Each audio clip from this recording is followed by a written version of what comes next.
Welkom terug by Op die Kantlyn. Ronaldo is weer op sy reise. Hierdie week is hy in George, dink ek. Ek is my nie verbeel nie. Daar waar dit weer lekker reën. Dit lyk my dit gaan die naweek in die Kaap ook reën met die Springbokke. Ons gaan nou daaroor praat, maar voor ons dit begin.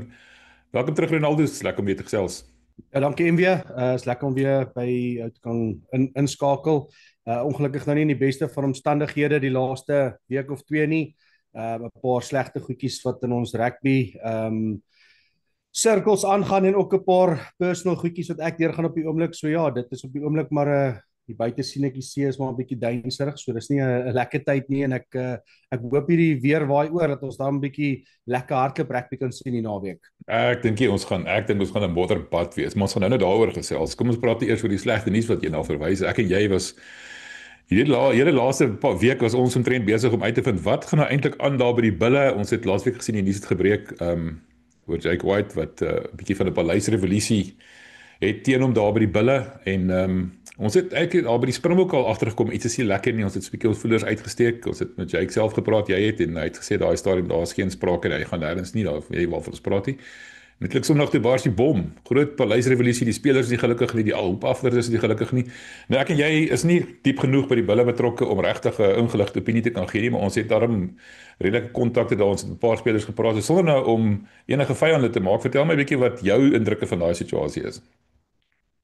Ja, ek dink en weer dit is so ek sê ek het met 'n paar spelers op die rekord gepraat en obviously wil ons nou nie daaroor gesels wat gesê is nie, maar my gevoel oor hierdie hele ding is nog steeds ek meen ons weet wat in die media gesê is, maar ek weet nie ek voel daar's nog steeds bietjie van 'n onsekerheid tussen die groep rondom wat gebeur het en wat die regte storie is. So dit is nogals moeilik en vir my skrikwekkend hoe laat niemand 'n vol groep spelers bymekaar gekry het en gesê het luister hierso dit is wat aangaan, dit is wat gaan gebeur want baie spelers klink maar nog bietjie hulle weet nie wat gebeur het nie. Obviously weet ons dat die Karibeker span is nou besig met hulle prep daarbo by Skukuza dink ek.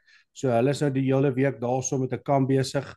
En dan natuurlik die ouens wat in die URC gespeel het is almal op nou vakansie. So ja, moeilike tyd vir so iets om in jou kamp in te kom. Ek dink Jake tans in Mauritius. So ja, ja, en ek weet nie ek is nog steeds flippin so geskok. Ek weet nie lekker hoe ek dit oor dit voel nie. Ek dink ek en jy is nog ons redelike passievol oor Jake White en wat ons try bou by Octafield en wat hy by Bulle try bou en hoe ons saam met hom werk. So vir my is dit nogals bietjie ja, dis nie great nie. Ek voel nie lekker in my hart oor wat aangaan daar nie. Maar op die einde van die dag as jou spelers nie gelukkig is nie, dan is dit 'n probleem. Maar ja, ek dink as jy kyk net op ons sosiale media en die kommentaar wat gelewer word, daar's obviously baie mense wat kwaad is en negatief is oor die resultate, maar ek dink ons moet ook vir Jake krediet gee en ons moet praat oor Jake se sukses en wat hy by die Bulle reg gekry het en wat hy gebou het. En half daai goedjies te mekaar opweeg om te sê is dit nodig om soveel stappe te neem as jy 'n coach het wat so iets gebou het in die laaste 5 jaar. Wel, kom ons begin by die begin. Jy sê jy het met baie spelers gepraat en dit sluit in junior en senior spelers. Is hierdie dalk net 'n probleem met die senior spelers of is ek sê vir my lyk die hele probleem of dit 'n kommunikasieprobleem is. Miskien die manier hoe Jake met sy spelers praat of dit nie met hulle praat nie. Kom ons neem eerder maar so. En dan selfs die feit dat tussen die spelers praat nie met mekaar nie. So daar's 'n klein groepietjies wat kwaad is vir mekaar en dan mekaar opsteek. Die afrigters, hulpafrigters lyk my is ook nie baie gelukkig nie wat ek kan hoor. Ek weet nie heeltemal seker wat die presiese situasie is daar nie. Is daar regtig so 'n groot probleem hier so wat jy net reg gesê het? Jake White het 3 uit 4 eindstryde gehaal, ons het miskien nou nie gewen nie, maar as jy vat waar die Bulle was toe hy daar aangekom het en waar hulle nou is, dis ligjare uitmekaar uit. Moet ou hom nie krediet gee en sê luister jy het 'n goeie job gedoen en enige goeie afrigter is mos nie eintlik almal se vriend nie. Ek bedoel ons sien wat by die Stormers gebeur. Kies mense maar nie kwaad raak nie, maar ek weet Jake is 'n goeie afrigter. Hy dalk nie die beste mense skills nie, maar daarby is teenoorgestel, hy's dalk nie so goeie afrigter nie, maar sy mense skills is baie goed. Dalk moet ons 'n balans tussen die twee kry. Dink jy regtig hierdie ontevredenheid van die spelers is goed genoeg rede om ontslae te raak van 'n suksesvolle afrigter soos Jake? En dink jy as Jake dit oorleef, dink jy hy gaan kan saamleef saam met daai spelers? Jy weet, as hy noem dit die kleedkamer verloor het, het hy regtig 'n kans om dit te laat werk? Ja, en weer, ek dink is 'n baie moeilike vraag om vir my te vra en dit is baie moeilik om dit te antwoord want mense kan daai vrae in soveel verskillende maniere antwoord. om vir Jake op te kom, om vir die spelers op te kom en om net om 'n breë perspektief te gee rondom die situasie. Ek dink die groot ding met hierdie hele ding, soos jy nou dit vroeër gesê het, is Jake is direkteur van rugby. Hy is nie daar om met almal beste vriende te wees nie. Hy is nie daar om elke dag met al die coaches en spelers te sit en handjies vas te hou en almal op te bou. Ek dink nie dit is sy verantwoordelikheid van 'n direkteur van rugby se perspektief af nie. En ek dink dit is waar ouens soos Andries Becker, Werner Kreer en dan obviously Chris Rousseau basies die leiersels vat rondom dit, om daai hele ding te bou en die team culture. Ek meen Jake is daar om spelers te kontrakteer. Hy moet seker maak ons perform en ons het in die laaste 4 finals het ons ten minste gespeel. So ek dink 'n ou moet kyk rondom, soos jy nou gesê het, die spelers is ongelukkig, maar daai vir my voel ek, om eerlik met jou te wees, ek dink daar's 'n baie groot kommunikasie level tussen die klomp wat nie by mekaar is nie. Ek dink nie die senior management, die board of directors, die further down the chain, verstaan, dink ek nie daar is genoeg level van of vlakke, ons moet nou weer net terugkom by die regte Afrikaans, die verskillende vlakke van wat iemand 'n probleem as aansien. Ek is nou 'n speler, ek is, kom ons sê, in 'n junior struktuur, ek is nie gelukkig nie want ek voel nie ek kry X, Y en Z nie. Dan daar moet 'n level van korrespondensie wees tussen daai hele situasie en dan ook obviously moet top management level ook daarvan uitvind. So Jake White, vir my voel ek hy is in daai rol geplaas om seker te maak sy unie funksioneer en sy spanne wen en hy kry die beste coaches, hy kry die beste spelers. En ek dink hy het 'n goeie job daarvan gedoen. So op die einde van die dag en weer ons kan spekuleer, ons kan sê wat ons wil. Ons moet vir Jake White hier kry of Andries of Chris en hulle moet op die einde van die dag uitkom en sê wat is die probleem. Dit is unfortunately wat ek in my denke is, hulle maak so groot storie vir hierdie hele ding wat baie sleg is vir rugby weer eens. Jy weet hoe ek gekant is teen enige negativiteit in terme van publisiteit wat nie vir die unies of rugby goed is nie. En die is een van die grootste goed wat ek al hierdie hele jaar probeer is om dit te vermy, want dit is nie goed vir rugby nie en dis nie goed vir die spelers nie, dis nie goed vir die coaches nie, dis nie goed vir mense se mental wealth nie. Verstaan, dis 'n baie slegte sirkel van publisiteit wat nou op die lig gekom het en ek weet nie of die probleem so groot is nie. En om met jou eerlik te wees, ek weet daar's ouens wat gaan kla het en ek het al by baie spanne gespeel en daar's baie ouens wat nou moet hulle nie speel nie en hulle kry nie genoeg speelkans nie en is dit reg en is dat reg. But at the end of the day, het die ouens in 'n finaal gaan speel en hulle is gewen deur 'n internasionale span. Sou ons hierdie gesprek gehad het as hulle gewen het? I don't know.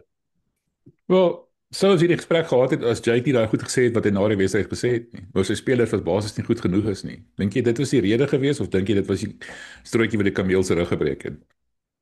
Ja, ek gaan nou nie sê met wie ek gepraat het nie, maar daar is 'n speler wat my gekontak het wat nogals vir sy opinie afgesê, dit is baie sleg dat 'n coach obviously so praat elke week na 'n game of in die perskonferensies. Ek meen dis waar ons elke week sit en dit is waar ons al hierdie opinies kan formuleer en dit is ook om ons daar as 'n media is en dis ook om ons probeer om die regte vrae te vra wanneer dit by die goed kom, verstaan, sodat ons vir die publiek en vir mense die regte narrative kan skep rondom wat eintlik daaraan gaan.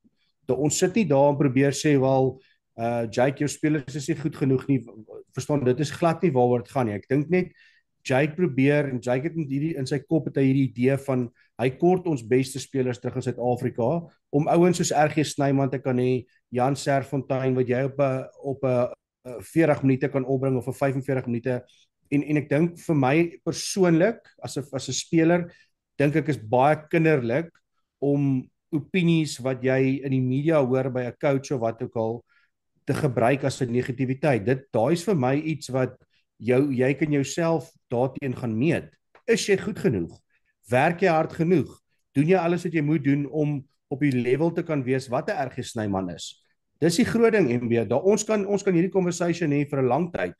as hierdie spelers nie uit Suid-Afrika uit is nie, sou Roan Nortje, ek weet hoeveel ouens het nou deurgekom, David Kriel met Jan wat weg was. Daar's baie ouens wat deurgekom het, maar sal daai ouens nou by die Bulle gespeel het? Verstaan? Hulle kon dalk by die Pumas gespeel het en dis wat ek sê, baie van daai ouens het eintlik nie in 'n maklike 'n kraal ingestap nie. Ek meen ouens soos ons wat daai tyd gespeel het.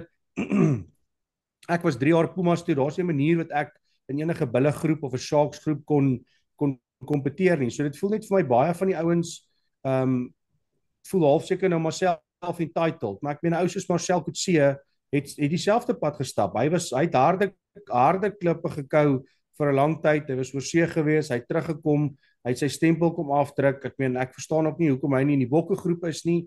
So ja, ek kan verstaan as 'n speler soos hy ongelukkig is oor comments wat Jake maak, want hy het ook al 'n harde pad gestap, maar ek weet nou nie soos 'n ou soos Roan Nortje en opsie van die jonger ouens of daar regtig meriete in dit is om sleg te voel. Ek weet nie eens hoekom voel die spelers sleg oor dit nie. Dit is die spelers is jonk MW en jy moet kan criticized word en jy moet vat om jouself 'n beter speler te maak.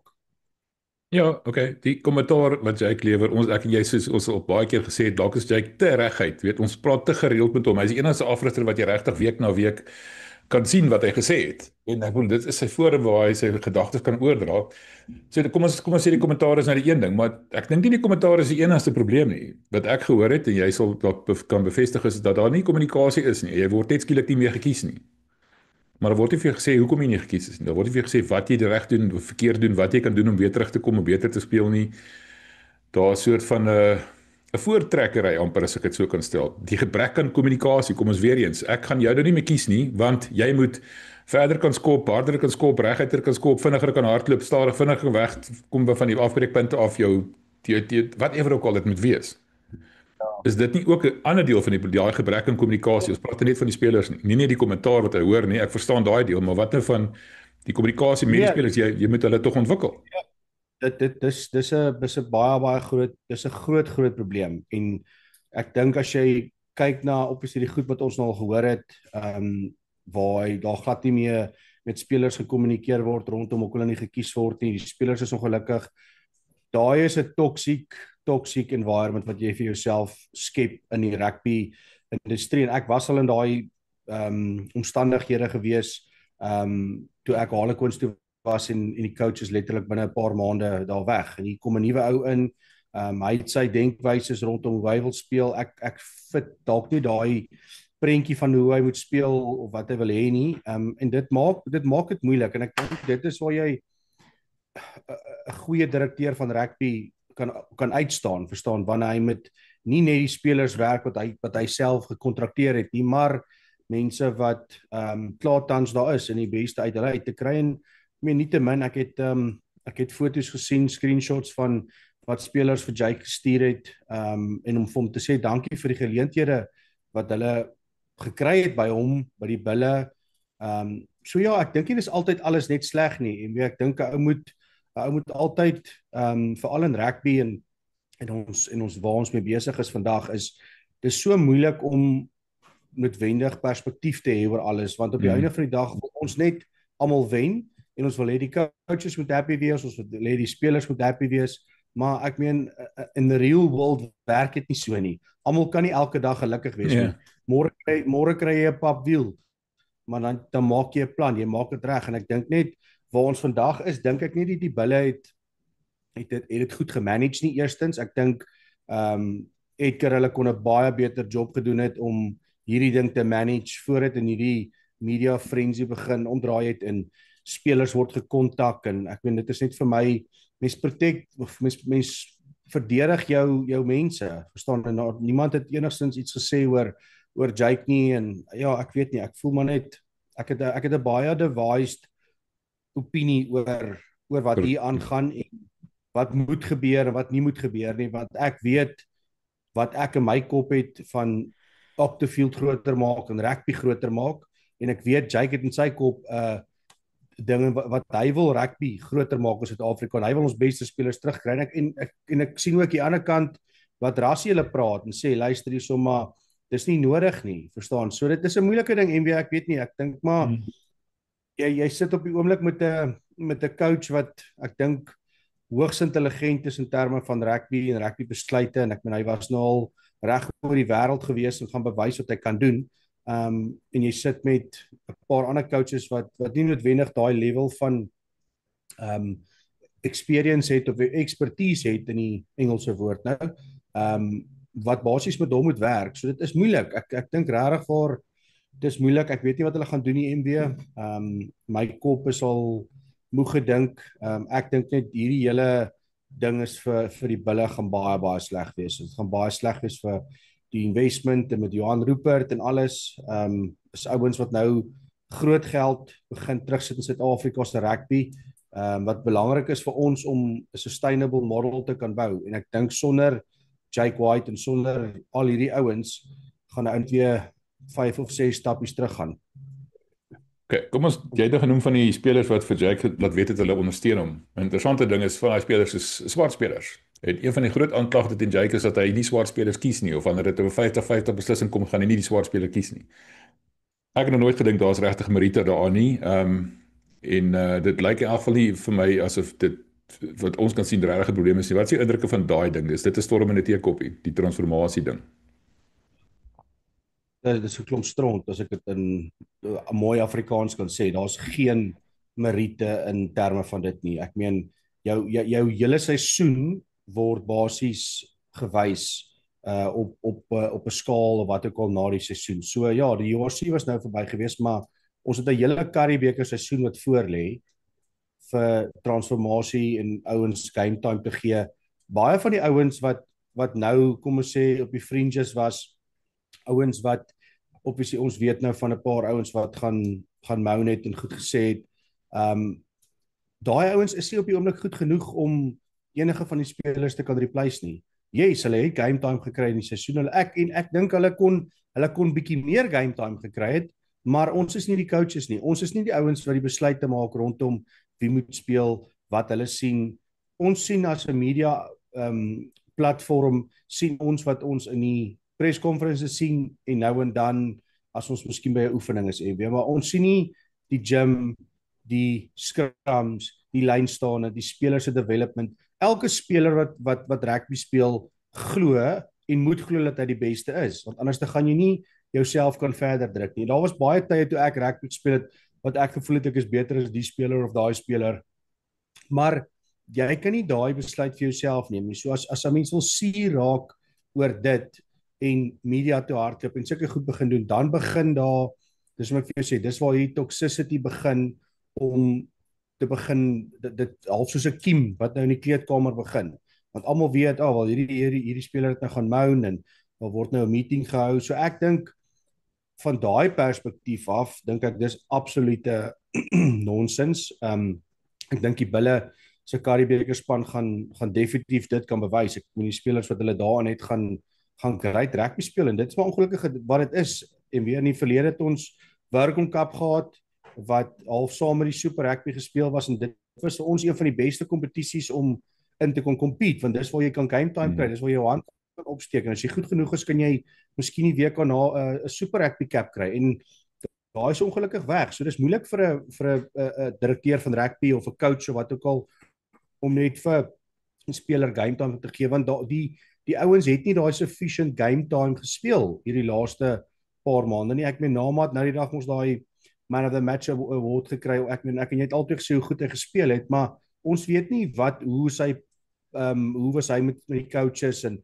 wat het hulle gedink van sy wedstryd nie. Daar's altyd soveel meer goed wat die publiek nie kan sien nie, verstaan? So ek dink dis maar die groot en dis hoekom ek het in die week daai publikasie gemaak rondom die media se negativiteit en hoe dit 'n ripple effek het op alles wat ons praat en doen en dink. En ek meen mense kan nou na die podcast luister en op self kies wat hulle daaruit wil vat, maar dis belangrik om te verstaan dat dit gaan nie net oor wat ons sê nie. Daar is goed wat ons nie eers weet nie, verstaan jy? So as 'n oue narratief probeer kry, dan maak dit moeilik. En weet, dis vir my die groot ding wat ek sukkel mee, verstaan? Want ek voel op die oomblik daar's daar's baie goed wat aangaan, maar sê dit net reguit of kom uit met 'n storie. Moenie net stil bly en nou sit almal het hierdie comments op Facebook en die mense Mm. gaan dol. Ja, elkeen is 'n groter kenner as die vorige een. Laaste ding, die vertrouensbreuk of die verhoudingsbreuk tussen die afrigters, die hulpafrigters.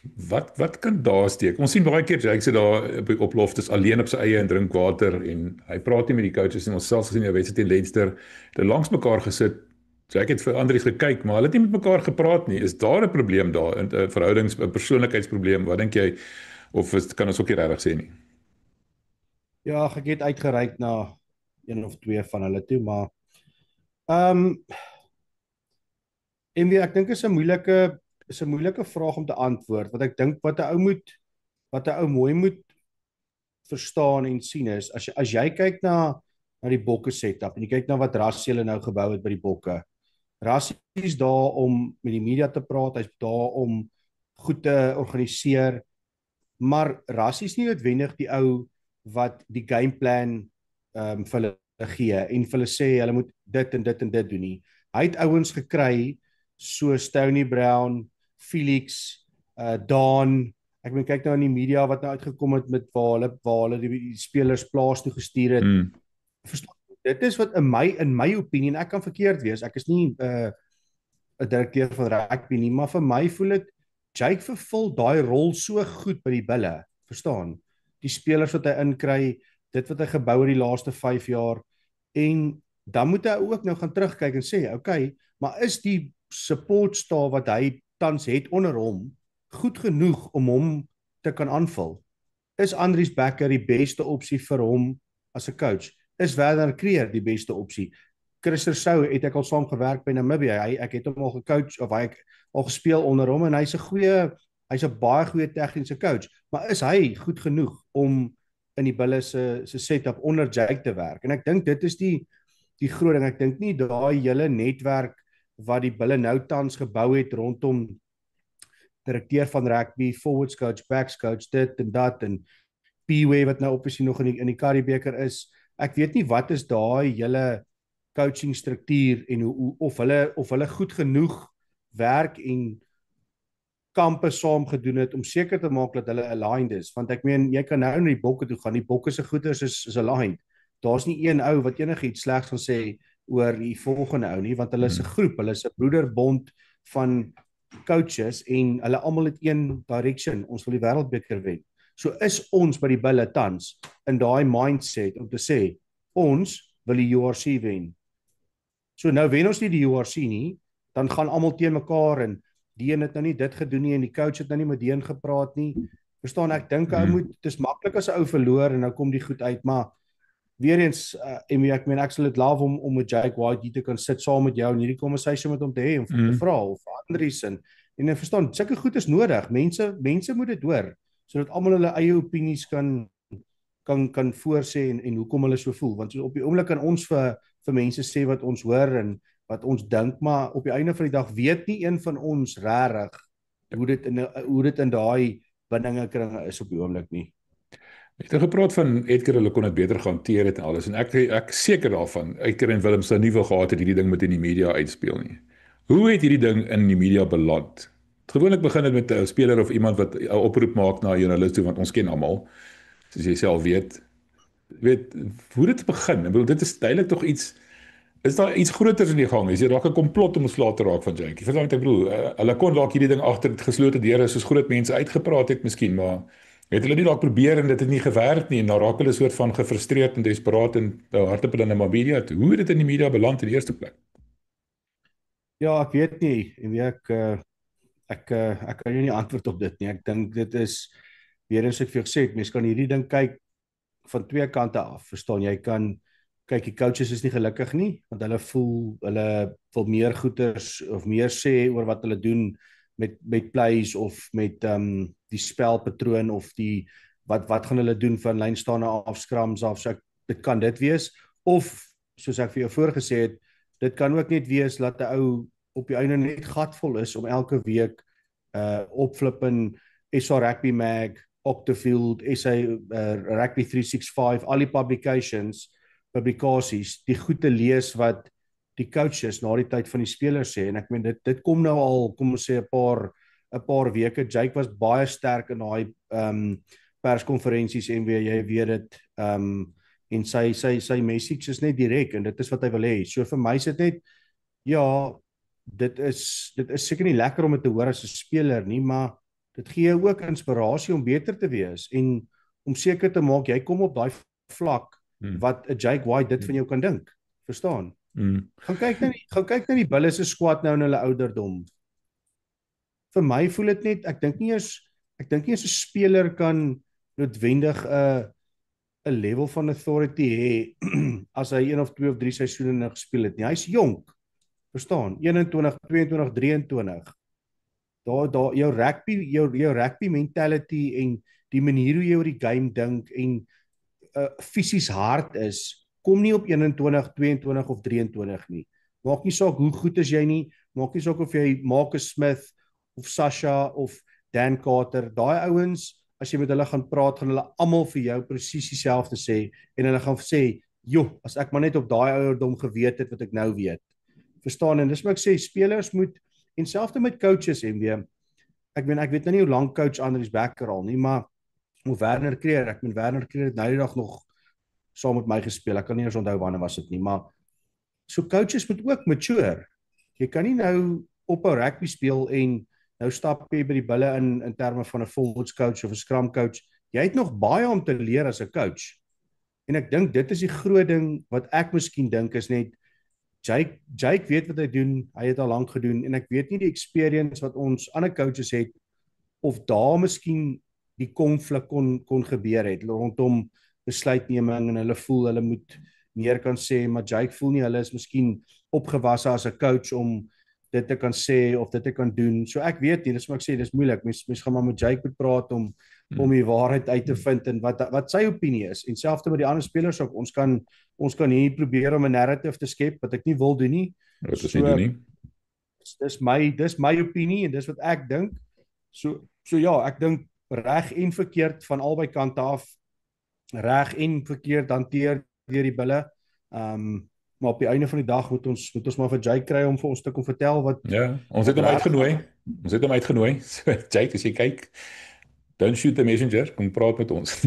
dis ek het 'n paar spelers gehad wat vir my laat weet het op 'n lang ompad manier dat die Bulle gekom het waar hulle gekom het, nie te danke aan Jake nie, maar ten spyte van Jake, dat dit die spelers is wat waar die drif getrek het.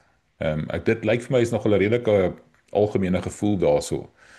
Ek wonder of dit dalk 'n bietjie gewig dra.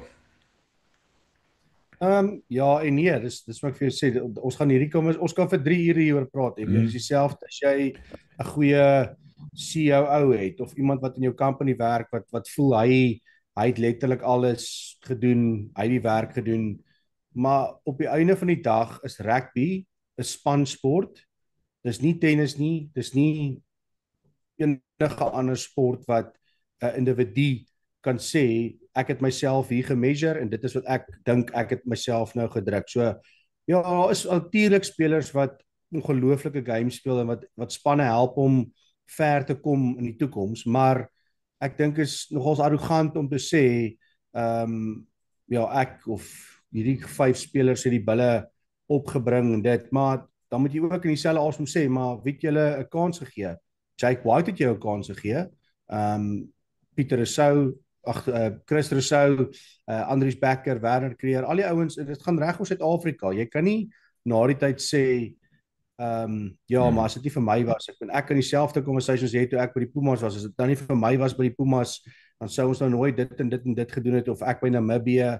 Dis arrogant om enigstens sulke goeders uit te laat en te sê as 'n speler, verstaan ek dink dit is die verkeerdste manier om daaroor te dink en ook te praat oor dit, want dit is 'n spansport.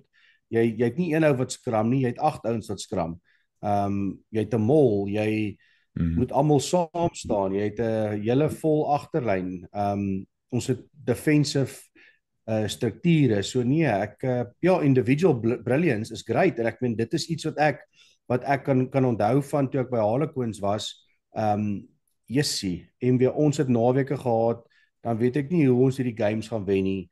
dan doen Marcus Smith iets next level, Danny Kerr doen iets wat jy net, daai individual brilliance wat hulle het, is net, jy kry dit nie elke dag nie, verstaan, en dit is, daar is moments wat create word, en dis great en dit laat spanne wen, maar ek dink nie 'n speler kan ooit groter as die game wees nie, dit werk nie, môre is daar weer die volgende ou wat inkom, wat ook beter is as jy, of miskien dieselfde, so ja, ek dink dis bietjie van 'n pushing it a bit to arrogansie, om eerlik te wees, my opinie. Right. Harry, toe ek en Harry oor gepraat, Harry Jones het gesê, hy dink nie daar gaan 'n Kumbaya braai gehou word en alles gaan uitgesorteer word nie. Dink jy daar's 'n kans dat hierdie ding beredder kan word? Ek dink beredder bedoel ek dat Jake aanbly, almal is happy, ons gaan net weer aan soos ons was. Dis wat ek bedoel. Ja, wel, dit gaan maar seker oor wie's bereid om te sacrifice. Wie's bereid om minder testosteroon uit te gee en te sê, okay, ons verstaan almal se punte. En ek meen hierdie is maar net so al soos 'n egskeiding. Dis nou maar back and forth en ons moet nou maar try om dinge te probeer regkry dat almal happy is. En as jy nie daarby uitkom nie, dan unfortunately gaan iemand gaan moet gaan en dit gaan Jake wees. En weer kom ons wees 100% eerlik met mekaar. Ek kan nie dink dat hulle vir Jake gaan hou as daar coaches, spelers en almal ongelukkig is nie. Dit is net die realiteit. Ek wil dit nie hê nie, maar ek dink dit is op die einde van die dag gaan dit die besluit wees. Rapport het gisterand op hulle podcast het Hendrik Cronje en Tine Stadion gesels en gesê Johan Rupert gaan nie weer vir jy kan red nie. Dit klink nie goed nie, né? Nee, en ek weet Jake het dit vir my ook self gesê. So ja, ek dink nie Jake se toekoms by die Bulle is noodwendig in sy hande nie. Ek dink hy's wel baie passievol om nog sy kontrak klaar te maak, wat ek dink in 2027 moet klaar word, maar soos ons gelees het, as 'n ou begin waar spelers sê hulle wil nie meer aanteken nie, hulle gaan nie meer hier bly nie, ouens gaan weggaan as Jake nie weg is nie, dan begin dit 'n ander prentjie wees. Jy kan ongelukkig nie as daar so suur tomatie of 'n ding in jou mits is dit moeilik wees. So ek sê ek voel sleg vir Jake, maar ek voel ook, ja, die spelers het obviously 'n punt en is nie goed wat ons altyd noodwendig weet nie. So you gotta give some guys benefits at the end of the day. Dit is altyd as drie kante in 'n saak. Jou kant, my kant en die waarheid. So ergens in die middel. So ons sal nou maar sien wat gebeur. Volgende Vrydag die 4de Julie is daar 'n raadsvergadering en sal dinge op die spits gedryf word. Ek vermoed ons kan dalk selfs vroeër ietsiekie hoor daar, want ek dink die Bulle gaan probeer om skadebeperking toe te pas so ver as hulle kan, want volgende week is die Springbokke op loftes en alles, en dan wil nie al hierdie drama in die openbaar laat uitspeel nie. Ek dink hulle gaan dalk probeer om dit vinniger klaar te kry. Nou gepraat van die Springbokke, die naweek speel die Springbokke teen die Barbarians. Nou, hierdie Barbarians lyk my soos 'n klomp ouens wat iemand uit Afrika toe gevlieg het om 'n lekker partytjie te kom hou. Dis tipies hoe die Barbarians ook speel. Paar lekker bekende name daar, Cian Healy wat 'n Ierse legende is. Gisterand het Hugh Griffin vir my vertel hoeveel trofees hierdie ou in sy lewe gewen het, hoeveel 6 nasies hy al gewen het en ek weet nie wat alles nie. Is nie regtig so bekende name in Suid-Afrika nie, maar ek dink nie ons besef regtig wat ons hier het nie. Maar ons is nie hier om te praat oor die Barbarians. Kom ons praat oor die Springbokke. Ek het verwag hierdie gaan 'n baie meer eksperimentele span wees vir die Springbokke gaan kies. Maar vir al daai agterlyn wat die Springbokke kies is 'n hipergevaarlike, dis amper die beste agterlyn. Al wat miskien nie heel beste is nie, is miskien Sasha en Andre Pollard, en dis ook maar 'n bietjie van 'n debat, maar nommer 9 met Morne van der Berg daar, hy is dalk nie noodwendig die eerste keuse skramskakel nie. Wat jy gedink van daai span, wat dink jy wil hulle in daai agterlyn spesifiek bereik het? Wat wil Rassie uit hierdie wedstryd uitleer? Ja, ek dink as jy gevat het wat hulle heeltyd gesê het, ek dink hierdie Bokke gebruik enige game deesdae mee om kombinasies te toets of om dit of dat nie. Ek dink die Bokke se planne is so konkreet, in terme van bokseleksie. Ek dink Rassie het al hulle span gekies of hulle potensiële spanne buite nou as daar beserings se goeders is vir die volgende, kom ons sê 8 weke of wat ook al wat hulle speel. So ek dink hulle is baie kleer en reguit om te sê jy gaan hierdie game speel, jy gaan nie daai game speel nie, want dit is Rassie se groot plan en hulle wil vir ouens genoeg game time gee op internasionale vlak, sodat ons squad kan bou, dat ons in die volgende jaar of 2 al die ouens genoeg game time kon gegee het in 'n bokdry. So dis nie 'n plek waar ons net sê okay, wel hier's vir jou cap. Hulle het met nou laas jaar vir Rohan Venter ook 'n cap gegee daar in Bloemfontein. Ek ook dink is 'n great speler, baie potensiaal. Hy's so 'n bietjie nou maar van van die radar af, maar om dus weer ou soos John Luke terug te kan sien, hy het baie gespeel oor see, baie groot naam gemaak vir homself daar.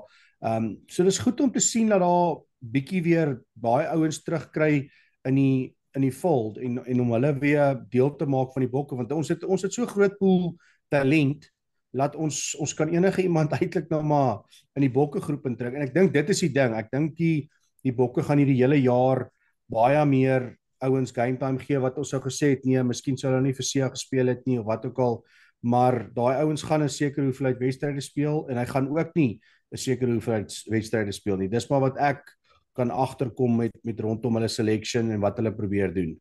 Ons praat oor daai agterlyn. Dit lyk of dit gaan katte en honde reën die naweek. Het reën al reeds katte en honde daar in die Kaap. Lyk my dis 'n stadige koue front wat daar deur beweeg. Kan dalk baie nat wees. As dit dalk nie reën nie, gaan dit nog steeds sopnat wees. En ek bedoel dit gaan soort van daai agterlyn neutraliseer. Dis wat ek probeer sê in terme van wedstrydplan. Dink jy dit gaan maar 'n voorspeler gedomeineerde wedstryd wees, baie scrums, baie lynstaande, baie skopwerk en dan min aksie hier van agteraf. Wat dink jy gaan die wedstrydplan wees? Ja, kyk, ek dink die babas is nou maar een van daai spanne wat jy nou nie, jy kan nie voorberei nie. Daar's nie regtig iets nie. Dit reën, ek kan jou beloof die reën affekteer nie die kuier nie. So ek dink hulle is daar om 'n goeie tyd te hê. Ons almal weet dit is Barbarians rugby. En ek dink die dag wat hulle obviously daar gaan opdaag, gaan hulle gaan sê wat hulle doen. Maar jy moet onthou MW, jy sit met 'n squad en is spelers wat gewoond is aan hierdie toestande. Hulle speel elke week daarin, waar ook al hulle vanaf kom. En daar is nou obviously nie baie Suid-Afrikaners in die span nie. So ja, ek dink die weer gaan seker 10-1 in hulle gun stel. Maar ek dink as ek nou na Rasie geluister het en wat hulle prep was vir die week, dink ek hulle vat hierdie net so ernstig as 'n wedstryd wat hulle teen Nieu-Seeland of Australië of Italië of iemand sou gespeel het. Ek het 'n interessante ding gesien. Ons het sedert 1994 5 keer teen die Barbarians gespeel en ons het net een keer gewen. Het jy dit geweet? Nee. Ja, ons het 94 verloor 23-15, 2000 gewen 41-31, 2007 verloor 22-5. Dis die jaar dat ons die Wêreldbeker gewen het. 2010 het ons verloor 26-20 en 2016 het ons verloor, het ons gelyk op gespeel 31-11. So dis nie sommer net ons gaan hierdie een wen nie. Ek bedoel ons behoort hierdie een te wen, maak geen fout nie. Dit is 'n baie gelapte span hier. So baie van die internasionale spelers is op die Britse Ierse toer en gaan vir Engeland speel. So dis nie noodwendig die beste spelers. Gewoonlik word die Barbarians wedstryd mos aan die einde van die seisoen gespeel as daar meer spelers beskikbaar is. Maar ek dink nog steeds gaan 'n goeie toets wees. Robbie Deans as 'n afrigter is nie onder 'n kalkoen uitgebroei nie. Wat dink jy vir hom as 'n afrigter? Dink jy hy het 'n paar plannetjies om hierdie boksspan uit te oorlê? Ja, definitief, en ek dink Damien het dit ook in die media conference gesê, verstaan en Eben, ek dink Eben het ook dit gesê. So ja, ek dink dis wat dit so moeilik maak as jy 'n coach, ek meen onthou jy toe Rasie ook die Barbarians gaan coach het, hy en Swys en almal. Ek meen as jy coaches soos daai vlak kry, ek meen dis soek maar weer 'n level bo 'n normale coach. So ja nee, ek dink nie hulle kom hiernatoe om te kom verloor nie. Is 'n paar spelers se laaste wedstryd wat hulle basies hulle tokse gaan ophang, so baie emosioneel en nie lekker nie, verstaan, dis nie 'n lekker plek en tyd om dit te kom doen nie, maar jy's in die Kaap, ek dink jy kry 'n groter moment as dit nie, so ja, dit is ook goed om daai ouens te kan afsê, so ek sien hierdie naweek vir die bokke, wen of verloor, hopelik wen hulle, maar ek dink is 'n goeie game vir hulle om te kan inkom en te sien waar is hulle tans. Van die afleidings wat ek gemaak het, was dit 'n baie taaf en moeilike pre-season wat hulle gedoen het in terme van oefeninge. Dit was nie net 'n instap en almal groet handjies en ons gaan aan en alles nie. Ek dink dit was hulle het hard geoefen en ek meen jy kan sien die video's so goed wat Rasie nou uitgelaat het en wat daar hulle gedoen het, spelers op die plaas so goed. So ja, ek dink die bokke is altyd net een stappie voor almal. En ek dink dis wat obviously vir Rasie so gevaarlik maak. So ja, ek kan nie sien dat die bokke verloor nie, maar ek kan ook nie sien dat hulle net gaan wen nie. So dit gaan 'n close een wees. Jy weet, opwarmingswedstryd is tipies 'n piesangskool. En of jy verder te kyk is 'n wedstryd die Britse Ierse Lions teen Argentinië laas naweek nie. Weet hulle, ek gaan na Australië toe. En Australië is veelste die wêreld, 8ste of 9de of 10de, ek weet nie eers nie. Maar hulle gaan speel teen Argentinië wat nommer 5 in die wêreld is. En daar gaan staan en verloor hulle wraggies, né? Jy weet, wat dink jy dit sal 'n hengse skok wees as ons verloor en wat sal die uitval wees as ons dalk verloor of is dit maar net regtig en maar net 'n amper net 'n opwarming ding, as jy verstaan wat ek bedoel. Ja, ek weet nie, en hierdie wedstryde teen die Barbarians is daar, ek sê nou vir jou, jy kan nie eens daaroor op wet nie, want jy weet glad nie wat gaan gebeur nie. Jy weet nie hoe die ouens geprepare het nie, jy weet nie wat het hulle gedoen nie. Dis obviously wêreldklas spelers wat by mekaar kom. Dis 'n lekker kuier naweek. Dinge moet daar's soveel goed wat moet reg gaan vir so 'n span om 'n internasionale span te wen. En soos ek sê, met die weer en die kuier en die goed, ek weet net nie of hulle dit sal kan doen nie. Ek dink die Bokke is net te goed voorberei. Ek dink hulle planne is goed uiteengelê al vir maande. Rassie, hulle doen ongelooflike werk behind the scenes, honderde ure, goed wat mense nie sien nie. So ek dink nie, ja, ek dink jy hoef te worry oor dit nie. Dit gaan op presies nog 'n bietjie 'n skrap van 'n game wees as die weer nou nie great gaan wees nie, maar ja, dis 'n goeie tyd, dis 'n goeie plek vir 'n paar van die ouens wat nou in die Bok line-up is om hand op te steek en te sê luister hierso, ek is hierso. Ek wil beskikbaar wees. Ek wil op daai World Cup vliegtuig klim oor 'n paar jaar. Wel, dit is die perfekte geleentheid vir my om vir jou te vra oor Jean-Luc Depree. Jy ken hom, jy het saam met hom gespeel, teen hom gespeel. En hy is een van die ouens wat in elke liewe beleidingskamp is, maar omtrent nooit gekies word. Hy het 2023 laas gespeel, ek dink hy het 2018 sy debuut gemaak. Is hy 'n langtermyn oplossing op 8? Ons weet Jasper Wiese is nog nie heeltemal reg nie. Ons het ou soos Dwayne Vermeulen verloor wat 'n baie unieke, baie spesiale speler was. Ons weet nie regtig of ons nou tussen al die ouens wat agtergebly het die antwoord het vir die Dwayne Vermeulen vervanging nie. So wat dink jy van Jean-Luc Depree? Wat dink jy van hom as speler toe het hom gespeel het en alles? Stel 'n bietjie van hom. Ja, ek dink hy's 'n great speler. Obviously baie lank het hy oor see gaan speel by Sail, my en sy ander boeties. Maar MW, ek om jou eerste vraag te antwoord, ek dink nie hy is die volgende oplossing vir iemand op 8 nie. Ek dink as hy miskien teruggekom in Suid-Afrika toe nou, miskien hier 'n seisoen of 2 kom speel het weer in die URC, dan is dit half kon dit mense daarna gekyk het, maar hy's definitief 'n goeie opsie vir ons as ons teen noordelike spanne speel, nat harde games het of sulke goed, want ek dink dis waar sy sterkpunte is as 'n speler.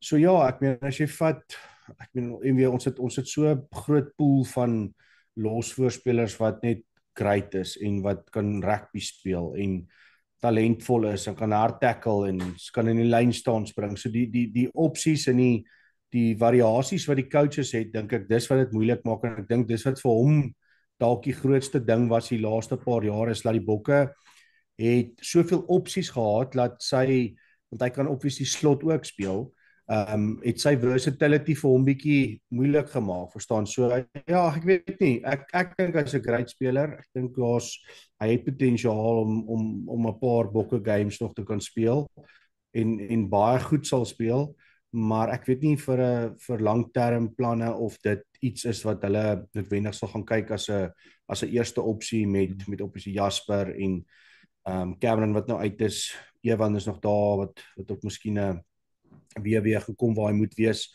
Dan sit jy nou nog met Elrie Lou wat moet terugkom volgende jaar. So ja, dit is 'n moeilike ene, maar ek is altyd bly om hierdie ouens te sien dat hulle kan terugkom en ten minste vir die Bokke kan verteenwoordig. Net nou verwys na die video's wat Rassie uitgesit het van oom Daan se plaas. As 'n natie in Klabakanje en Jan Hendrik Wessels ook. En Jan Hendrik Wessels lyk my het maar gebrul daar. Ek het so gelag vir die een video wat mense gesê die kommentaar wat die ou gelewer het was wat Jan Hendrik Wessels daar op die grasberg geskram het, weet geoefen het en dan het hy die klein worvoetjie gehad en daar staan 'n blaf te sê ja, alles bly om sien Daan het die skrimskakel nageaap deur 'n worvoetjie daar te wat onophoudelik blaf. Dis nogal vir my snaaks geweest. Is dit nie 'n interessante ding wat hulle daar gedoen het nie? Ek is mal daaroor. Ek dink dis 'n great ding, dink jy nie? Nee, en weer ek love it. Sorry, daai goed maak my sommer weer emotional of emosioneel en ek mis 'n ou rugby, verstaan, want dis waaroor dit gaan. Mense sien net altyd die games en al daai goed, maar mense besef nie hoe dinge agter die skerms gebeur en wat spelers doen om, soos hy nou, vat nou vir hom 18 kg te verloor. En dan wat lees jy in die media 2-3 maande terug? Hy's oorgewig, hy kan nie dit nie, hy kan nie dat nie, maar niemand weet hoe en wat spelers en coaches doen om op daai level op vlakte kan gaan kompeteer nie. So amazing. Dit het my regtig my hart so 'n bietjie bly gemaak om dat die goed alles te sien en net te sien net en weer dis een van daai goeters wat jy kan sien hoe close die Bokke management is en hoeveel hulle saamwerk om die beste vir ons spelers te kan probeer gee. Verstaan? Ek dink dit is waaroor dit gaan. Dit gaan nie net oor om te wen nie. Die coaches wil ook hê die spelers moet op die beste level van prep wees, conditioning, eet. Ek meen, ek het nog nooit in my lewe gehoor waar spelers na 'n coach se plaas toe gaan om flip en so gedrill te word. So dis vir my great om te sien. Ek moet sê dit het my regtig baie goed laat voel vandag. Jy praat van 2 maande terug het mense gepraat oor Asenati, 3 maande terug oor sy oorgewig en alles. Maar as jy het ook gesê hulle hou hom al vir 2 jaar lank dop. Hulle het besef sy battle stats, noem dit jy moet eers vir my vertel wat beteken battle stats nommer 1 en nommer 2. Hulle sê dat sy battle stats is op dieselfde vlak as al die ander stutte. So hulle het geweet as hulle die moeite gaan doen met hom, gaan hulle hom kan kry waar hy kan hulle kan sy potensiaal verwesenlik. Is eintlik waarop dit neerkom.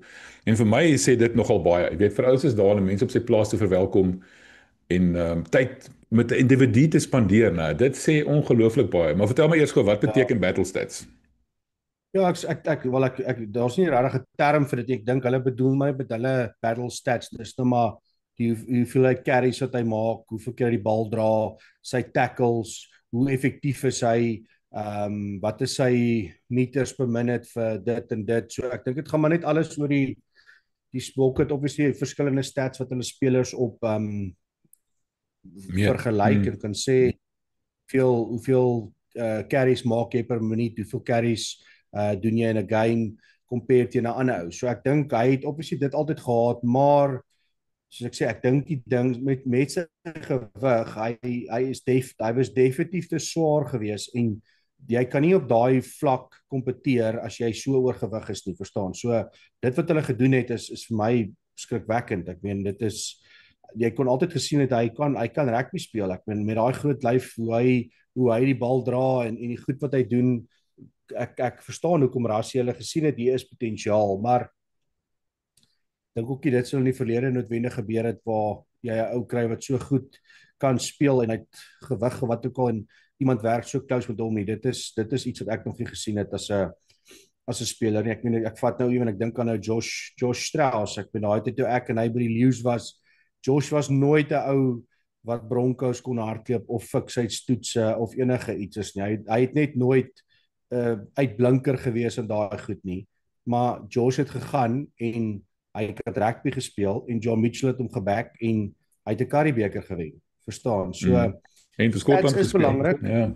En vir Skotland gaan speel. So dit is nie altyd noodwendig die alfa en omega in rugby om te sê hierdie ou se stats is die beste en ek dink baie coaches doen dit baie verkeerd rondom dit, maar dit wys jou net ek vat nou maar sommer net vir Joshua as 'n voorbeeld. Ek meen hy het great goed gaan doen en hy was nooit die fikste ou by die Lions nie. Hy het nooit die fikstheidstoets kom ons sê deurgekom of enige iets van daai aard nie, maar hy het rugby gespeel en hy het 'n verskil gemaak en ek dink Asenati is so ou wat 'n ou kan gebruik op die veld, maar gaan ek terug na my punt om te sê, mens wil 'n speler in die beste kondisie wat hy moet wees is en as hy dan daar is, dis dit great. So dis goed om te weet dat hulle hom al so lank dophou en ja, hulle obviously hier's 'n groot plan met die mannetjie. Dit gaan nie net dis 'n vinnige ding nie. So ek sal verbaas wees as hulle om nie baie wedstryd tyd gee hierdie jaar nie.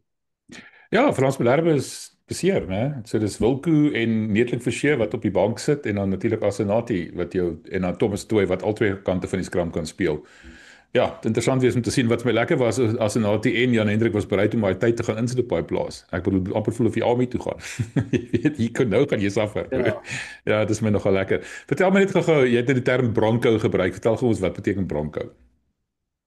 As die Broncos se toets wat mens hardloop, hardloop 22 toe en terug, dan hardloop jy, ek dink jy 40 meter toe en terug, en hardloop jy 60 meter toe en terug, en dan doen jy 6 rondes van dit, jy stop nie. So dan moet jy nou kyk hoe vinnig jy daai bronkou kan hardloop, en dit is 'n verskriklike toets om te doen. So ja, dit is nie een van my fondest memories om oor dit te praat nie.